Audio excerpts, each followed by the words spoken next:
Hello बच्चों, चलिए प्रश्न को पढ़ते हैं। इसमें लिखा कि एक समय अंतराल का मान 10.42 सेकंड लिखा गया है। तो बच्चों सही विकल्प का चयन करना है बच्चों। तो इसमें ए विकल्प कह रहा है कि इसमें सभी अंक बराबर सार्थक है। फिर बच्चों बी विकल्प कहा जा रहा है कि अंक एक सबसे अधिक सार्थक है। फिर बच्चों सी विकल्प कहा जा रहा है कि अंक दो सबसे कम सार्थक है। फिर बच्चों डी विकल्प कहा जा रहा है कि अंक शून्य जो है वो निरर्थक है। तो चलिए बच्चों इस प्रश्न की मूल अवधारणा को हम देख लेते हैं। बच्चों इस प्रश्न की मूल अवधारणा इस प्रकार से है बच्चों। कोई भौतिक राशि की जो माप होती है बच्चों, तो उसमें सबसे सार्थक अंक क्या होता है बच्चों, ये देख लेते हैं। तो बच्चों मान लीजिए कोई हमारी लंबाई है इस प्रकार से, और इस लंबाई की नाप मान लीजिए बच्चों 151 मीटर है इस प्रकार से। ये बच्चों नापा गया है।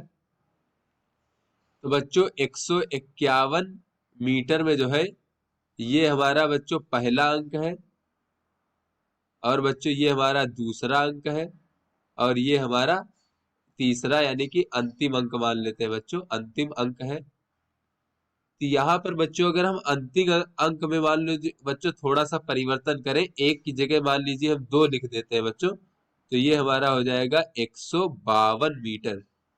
तो बच्चों यहाँ से हमें दिख रहा है कि बच्चों अंतिम अंक में अगर हम थोड़ा सा परिवर्तन बच्चों करते हैं, एक की जगह पर दो लिख देते हैं, तो ये हमारा बच्चों भौतिक राशि की बच्चों जो माप है उसमें अधिक परिवर्तन नहीं होता है।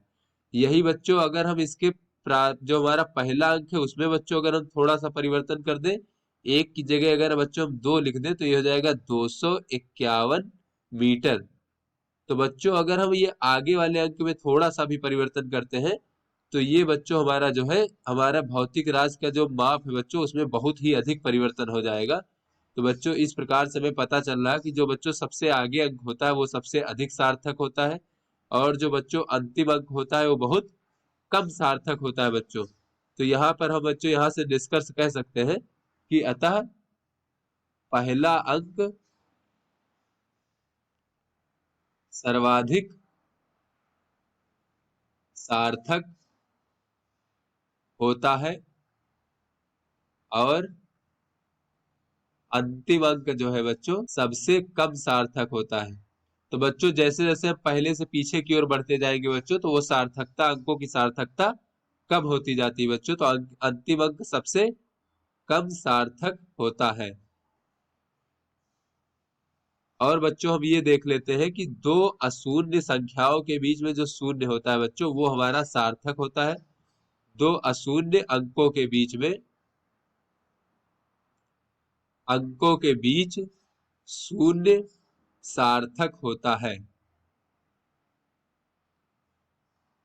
जैसे बच्चों यहाँ लिखा है 1001, तो बच्चों यहाँ पर दो अशून्य संख्याओं के बीच में शून्य है, तो इसमें बच्चों ये शून्य हमारे सार्थक होंगे, और कुल सार्थक अंकों की संख्या बच्चों 4 हो जाएगी इस प्रकार से।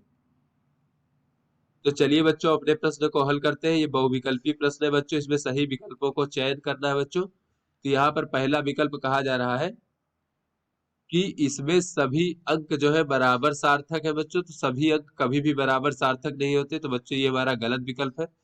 फिर अंक एक जो है सबसे अधिक सार्थक अंक है बच्चों, तो ये हमारा सही विकल्प है क्योंकि ये सबसे पहला अंक है बच्चों। फिर अंक दो है वो सबसे कम सार्थक है बच्चों, तो ये सबसे अंतिम अंक है, तो सबसे कम सार्थक है, तो ये भी हमारा सही विकल्प है।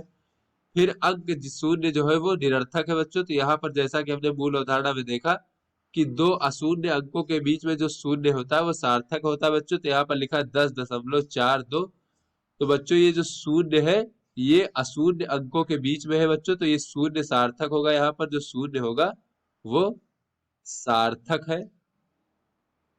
तो यहाँ से बच्चों ये जो डी विकल्प कह रहा है कि अंक शून्य निरर्थक है, ये हमारा बच्चों गलत विकल्प है। तो इस प्रकार से बी और सी हमारे सही विकल्प है। तो आशा करते हैं आपको समझ में आ गया होगा। धन्यवाद।